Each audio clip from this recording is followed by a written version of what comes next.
Theresa May has launched her strongest attack on Russia yet, accusing Moscow of meddling in elections and carrying out cyber espionage.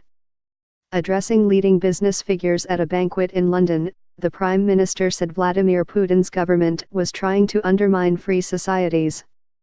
Mrs. May said it was planting fake stories to sow discord in the West. But, she added, whilst the UK did not want perpetual confrontation with Russia, it would protect its interests.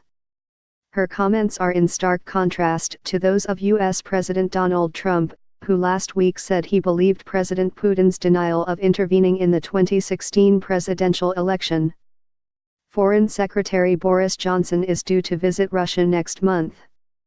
In a major foreign policy speech at the Lord Mayor's banquet at London's Guildhall, which Mrs. May described as a very simple message for President Putin, she said he must choose a very different path from the one that in recent years had seen Moscow annex Crimea, foment conflict in Ukraine and launch cyber attacks on governments and parliaments across Europe.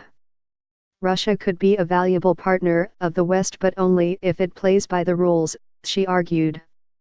Russia has repeatedly violated the national airspace of several European countries and mounted a sustained campaign of cyber espionage and disruption.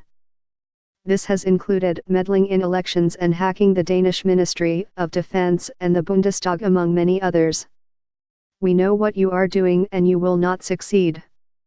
Because you underestimate the resilience of our democracies, the enduring attraction of free and open societies, and the commitment of Western nations to the alliances that bind us. She said as the UK left the EU and charted a new course in the world, it remained absolutely committed to NATO and securing a Brexit deal which strengthens our liberal values, adding that a strong economic partnership between the UK and EU would be a bulwark against Russian agitation in Europe. There are some countries in Europe that believe the West should engage more closely with Russia. They argue the European Union and the United States should better understand Russia's point of view, its belief that it is threatened from all sides. And that more should be done to accommodate this sense of vulnerability, by softening NATO's approach and reducing sanctions. Well, not Theresa May. In a speech in the US in February, the Prime Minister spoke of the need to engage but beware of Russia. She has now switched the order and the focus is very much on beware. She believes that President Putin should be called out for the threat that she believes he poses both internationally and in the UK. The Electoral Commission is investigating claims that Russia used social media to meddle in the Brexit referendum.